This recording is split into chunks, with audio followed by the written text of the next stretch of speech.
21 कमल की पंखुड़ियों से बनी चांदी की भोग थाल में राम लला को लगेगा भोग। चांदी की भोग थाल में है सुंदर कांड की झलक। 22 जनवरी को अयोध्या में राम मंदिर के उद्घाटन और गर्भगृह में रामलला की प्राण प्रतिष्ठा समारोह की तैयारियां जोरों पर हैं। इसे लेकर जैसे जैसे तारीख नजदीक आ रही है, ठीक वैसे वैसे लोगों का उत्साह भी बढ़ता जा रहा है।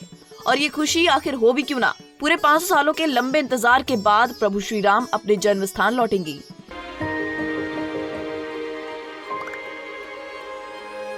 मिलके हम पंजाब को रंगला पंजाब बनाएंगे और बिजली के मामले में पंजाब को सरप्लस बनाएंगे। 24 घंटे बिजली रहिंदी है जी, कोई दिक्कत नहीं बिजली दी सानू। गरीबां दा जिउण दा स्तर जिहड़ा जीवन उच्चा पੱਧਰ ਦਾ किवें ਚੱਕ ਸਕਦੇ ਹਾਂ, ਇਹ ਸਾਡੀਆਂ ਪ੍ਰਾਇੋਰਟੀਜ਼ ਨੇ। ਮੇਰੇ ਤੇ ਯਕੀਨ ਤੁਸੀਂ ਕੀਤਾ ਤਾਂ ਯਕੀਨ ਰੱਖਿਓ, मैं ਤੁਹਾਡਾ ਯਕੀਨ ਕਦੇ ਟੁੱਟਣ नहीं दूंगा। जिनके स्वागत के लिए पूरी अयोध्या नगरी प्रभु श्री राम के रंग में रंग चुकी है। देश के कोने कोने से प्रभु श्री राम के लिए एक से बढ़कर एक नायाब चीजें भेजी जा रही हैं। इसी क्रम में लक्ष्य पाबूवाल राजस्थान के जयपुर से चांदी की भोग थाल लेकर अयोध्या आए हैं, जिसे राम मंदिर के ट्रस्ट ने स्वीकार किया है। और इसी चांदी की थाल में 22 जनवरी को प्राण प्रतिष्ठा के दिन रामलला को भोग लगाया जाएगा। मेरा नाम लक्ष्य पाबूवाल है। मैं जयपुर से आइरिस सिल्वरवेयर से यहाँ पे आया हूँ और हमें इस बात की बहुत खुशी है कि जो हम चांदी का भोग थाल यहाँ बना के लाए थे वह मंदिर के श्री राम मंदिर के ट्रस्ट ने एक्सेप्ट किया है। और अभी हम गुरुजी से और चंपत राय जी से भी मिले और उन्होंने इसको बोला है कि 22 तारीख को इसी थाल के अंदर भगवान जी को भोग लगाया जाएगा और उसके बाद इसी में उनको भोग प्रतिदिन लगाया जाएगा। चांदी के भोग थाल की खासियत। इस खूबसूरत सी चांदी की भोग थाल की खासियत को लेकर लक्ष्य पाबूवाल ने बताया कि यह चांदी की भोग थाल 21 कमल की पंखुड़ियों से बनी है। जो बेस है वो गोल्ड प्लेटेड मटेरियल से बना है और जो इसकी सबसे खास बात है वो ये है कि इसमें भगवान हनुमान जी अपने दोनों हाथों से इसी चांदी की भोग थाल को उठाए हुए हैं। हनुमान जी के चेहरे पर आपको एक प्रेम भाव नजर आएगा। साथ ही आपको इस थाल में सुंदरकांड की झलक भी देखने को मिलेगी। हाँ जी, इस थाल की खासियत हम आपको बताएं तो सबसे पहले आपको बताना चाहूंगा कि इसका जो बेस है वो गोल्ड प्लेटेड उस मटेरियल से बना है। इसके ऊपर सबसे खास बात है जो मेरे लिए भी सबसे प्रिय है, भगवान हनुमान जी अपने दोनों हाथों से, अगर आप उनकी देखें, हमने जो आर्ट फॉर्म इसमें बनाया है प्योर चांदी का, वह पूरे भोग थाल को उठाए हुए हैं। उनके चेहरे का अगर आप भाव देखेंगे तो उनमें इतने मस्कुलर होने के बाद भी एक नमी है और एक प्रेम भाव आपको नजर आएगा। उसके ऊपर हम लोगों ने भगवान हनुमान जी का ही कहे हुए, जो हम सुंदरकांड में पढ़ते हैं 35वें सर्गे में, जहाँ पे 15 श्लोकों से उन्होंने अशोक वाटिका में जाके सीता जी को राम जी का वर्णन किया था, जिसमें कहीं उन्होंने बताया है कि उनकी कमल के पत्तों की तरह नयन है, कहीं उन्होंने बताया कि उनके चेहरे पे जो तेज है वो सूर्य के समान है और उनका जो कैरेक्टर है वो बृहस्पति के समान है। और इसी प्रकार से 15 श्लोकों में उनने श्री राम का वर्णन किया था, तो हमने उसको चारों तरफ एनग्रेव किया है। और इसमें आप देखेंगे तो एकदम बीच में सूर्य देव की हमने एनग्रेविंग करके डिजाइन बनाया है।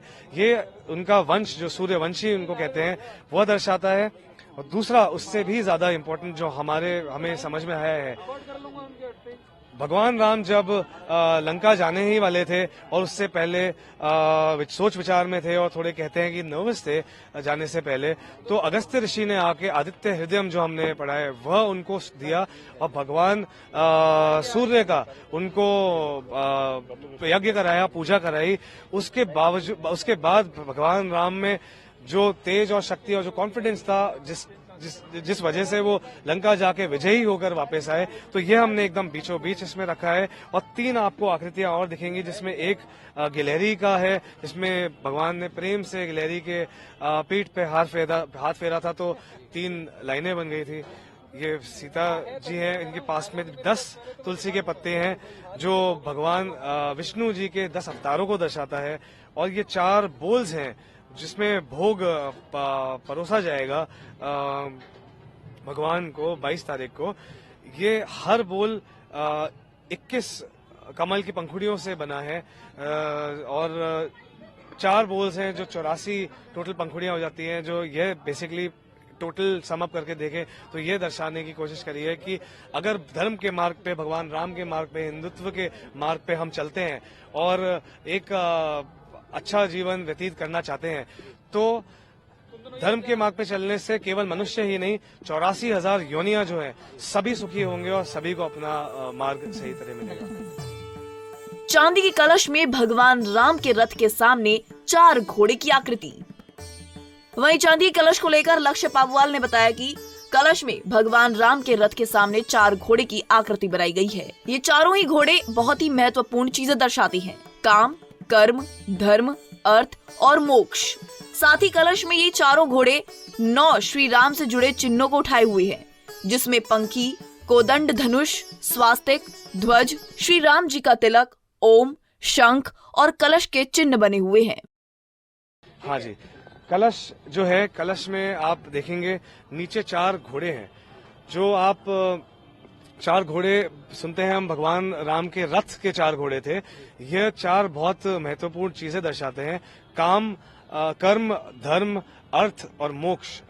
और यह कलश, ये 4 घोड़े उठाए हुए हैं 9 श्री राम से जुड़े हुए चिन्हों को, जहां पे सबसे पहले मैं आपको सूर्यदेव दिखाना चाहूंगा। ये पंखी है, ये कोदंड धनुष है, ये स्वास्तिक है, ये ध्वज है, ये श्री राम जी का तिलक है, ये ओम है, ये शंख है और ये कलश है।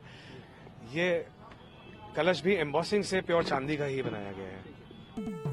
22 जनवरी को प्राण प्रतिष्ठा दोपहर 12:20 पर होगी प्रारंभ।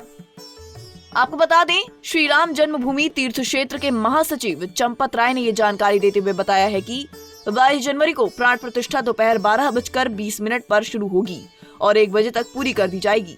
यह अनुमान है और 3 जनवरी की सुबह से ही सभी के लिए राम मंदिर खुला है। मतलब जो भी भक्त राम मंदिर आएंगे वो भगवान राम के दर्शन कर सकते हैं। Bureau report, Punjab Kesari TV. हमसे जुड़े रहने के लिए हमारे YouTube चैनल को सब्सक्राइब करें और नई वीडियो की नोटिफिकेशन के लिए बेल आइकॉन को दबाएं।